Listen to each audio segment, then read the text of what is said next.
Money habits are important, and the sooner that you can build them, the higher the likelihood that you'll be able to build wealth. Hello, my name is Kyle, and I love learning everything about money. This video will show you everything that I am doing to prepare myself for 2026 and beyond. And if you click this video, I will assume that you are around my age of early to mid 20s and you are looking to build better money habits. If I can help even one person create better money habits, I have done my job successfully, but stay tuned, we're gonna get into it. Oh, and there will be timestamps down below so you can skip to the point of the video that is most relevant to you. Cheers. Now let's start with the most basic income and budgeting rule. You never spend more than you make.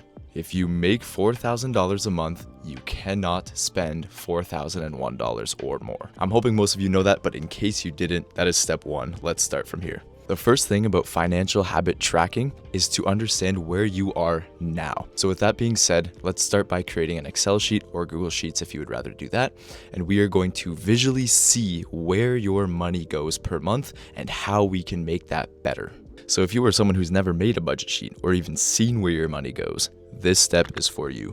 Now, the first step in figuring out where your money goes is by looking at your credit and debit card statements, so where you spend your money every single month, and then putting them into these categories to figure out where that money goes. As you can see here in the category section, I have quite a few. I think it's about 20 different places where my money goes.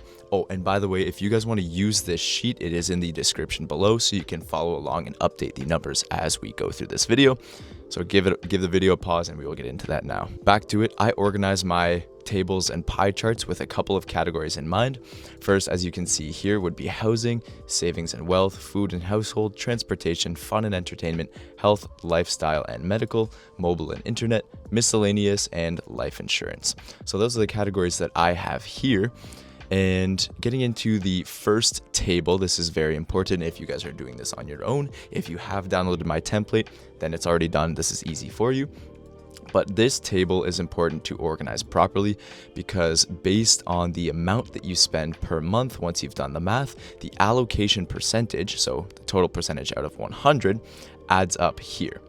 So we can change, if you are doing this following along with me, you can change on this first table all of these numbers. And if you have any questions or anything, I hope that this instruction sheet down below can answer them for you. But just proceeding with this video here, once you have listed out where all of your money goes, this helper table, which you will not touch by the way, it does all the math for you. So this helper table is actually what the pie chart is based off of. So you can see here that in this current example, we have 35% of our money going to our household, 2% going to savings, we have 14% going to food and household. This is restaurants, this is groceries, this is other stuff for the house, transportation at 13%. This can include gas, this can include public transit, this can also include your vehicle maintenance, insurance, payments, stuff like that. And in about 9 categories, you can see a pretty good breakdown of where all of this money goes. So as you can probably see here, there is a small problem with this first chart, and that's that savings and wealth is only getting about 2% out of your 100% income. Now, I would assume most of you who have never seen a money breakdown before and never calculated where every dollar you make goes, this is something that you will probably be underspending in, is your savings and wealth, and probably overspending in your fun and entertainment, things that are more wants rather than needs. And a quick note for you guys, I will make a separate video going into the differences of the emergency funds, the savings fund, and your investments. We'll go in depth in another video down the line. But for now, just know that those are the 3 main types of funds that we want to put in our savings and investment category. Moving on to the plug and play calculator with the goal allocation, this is where you would want to put down your ideal allocation of money. So again, based off the instructions, we do have a rule down here that says a typical guide is 50% needs, 30% wants, 20% savings. Needs would be stuff like your housing, your utilities, your food and groceries. Wants are going to be a lot of silly things, a lot of stuff you just want to spend your money on. Some silly things may include something like an Uber Eats or going out clubbing every single weekend, spending crazy amounts of money on drinks, X, Y, and Z.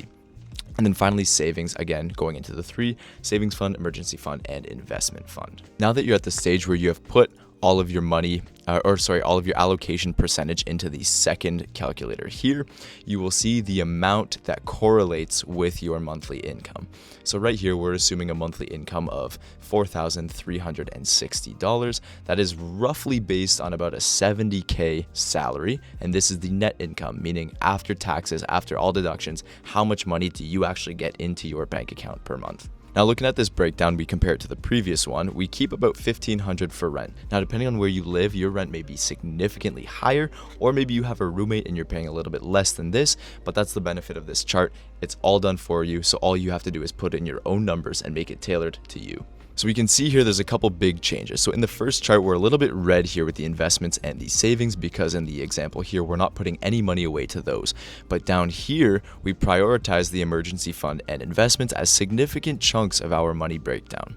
We also have a little bit due to savings, but technically emergency fund is the more important of the three, then your investments, and then the savings. The cool thing about seeing your pie chart spread out like this is you can see that you are using the exact same money, but such a stark difference in terms of its allocation. The downside is, yes, you will probably have to spend less on stuff that makes you happy, things that you like to buy, these silly purchases that we have talked about. But the benefit is now you know you are creating habits that will eventually be able to make you more money. For example, this 21% in savings and wealth compared to your original 2%, again, maybe this isn't you, maybe you're spending a little bit differently, but in this example that I have, this 2% change to 21% will go way farther. It'll prevent you from having any sort of emergency financial problems, and it'll also start making you money as time goes on. So what's more important, your Uber Eats or having money down the road and never being in a financial situation again? So now that that's done, we're done. Woohoo! Stage 1 of understanding your money is complete. What this means, for 1 to 3 months, I want you to go out and live your life according to these new rules that you've set for yourself inside of this second chart here. But now that you have seen the pie chart and the breakdown, every time you spend money, you're going to be thinking about this pie chart going, does this align? Is this going along with the rules that I set out for myself? And the more you start to question and challenge that, the more you will consciously play into your game of, where can I allocate my money and how should I be spending? So again, using my Uber Eats example, that's probably, well, in my opinion, one of the dumbest things we can spend money on. It is a ridiculous amount of money for what you get out of it. And honestly, just go pick up the food yourself, or better yet, make some food, meal prep. For most people who are graduating university, we are not making too much money anyways, so we got to save where we can and build up our wealth and our habits before we can actually get rich. While we're on this topic, what silly things do you guys spend money on that you should probably get rid of? Let me know down below. First and foremost, I would also like to state, if you have any debt from school or credit cards or some other loan that you have and you are paying interest on it month by month and accumulating that interest, it is typically recommended that you pay off your debt before you do any sort of savings of this kind. Before your emergency fund, before your investments, before your savings, pay off all of your debt. Get to net zero first, and then we can start. So now instead of having to pay interest, you can actually put that money into investments that make you interest and create money for you out of thin air. All it requires is a little bit of time. I would like to take this opportunity to state that I am in no way a financial advisor. Please take all of these recommendations and information as a grain of salt and as just one person's opinion on the internet.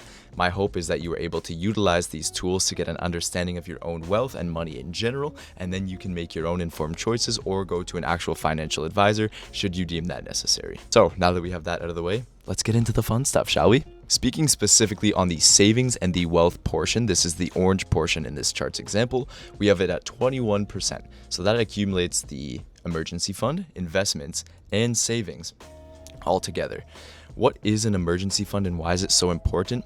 This is about 3 to 12 months of your livable expenses that you want to save up in case of, you guessed it, an emergency. So what this means for you is that month by month, you want to be putting in a certain amount that will eventually build up to your target emergency fund limits. So if you can only start with a 3-month emergency fund, great. But month by month, you're going to keep putting in this money. So eventually you build up to having a full year of your livable expenses taken care for. Now, what kind of emergencies could arise? You could lose your job, you could have a crazy car payment go down, or something wildly unimaginable happens in your life circumstances that you have no control over, and all of a sudden you need money to access that you cannot take out of your checkings account. In terms of where to put this money, it really depends. The most ideal is in a high interest savings account or a high yield savings account.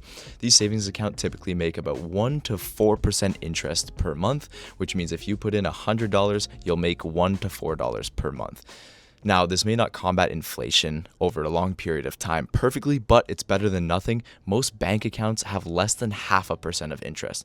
So a lot of mobile or online bank accounts do offer more savings, but I'm not going to recommend any specific kind. Figure that out for yourselves. I'm just here to provide you with the information. I might as well state for transparency's sake that I have been using Wealthsimple for both of these separate kinds of funds here. Speaking of Wealthsimple and investments, you don't need Wealthsimple to invest. However, you must have some sort of investment account in order to invest. Now, a lot of people like to use online companies like Fidelity, Vanguard, Wealthsimple, online brokerage accounts to do their investing. I started my investment journey with my bank account. This may not be the permanent future of my investment money. However, that's where I started, and I just thought I'd be transparent with you guys. So in terms of investments, people use investments to grow and protect their money. What does this mean? Investments utilize something called compound interest in order to earn money over time. I apologize for the abrupt ending, but I figured it was going to be too long of a video if I kept both parts in this one video. So I have chopped it into 2 parts. So this has been part 1 about how to understand how you're allocating your money currently and how to set up a program so that you can follow easily over the next 1 to 6 to 12 months in order to help save more money and invest more, ultimately creating better money habits. So if you did enjoy this video, drop a like down below. Subscribe if you want to see the next one, because it will be coming out next week since it's already recorded. But if you guys did enjoy, I would appreciate it if you let me know if something here has helped you. If you guys found something beneficial from this video, feel free to let me know down below. And if you have any questions or anything that you'd like to see in a future video, also let me know. Anyways, that's it for me this time. I'll be back next week with more about investments, the different kinds of investments, and how to start your investment journey. Take care.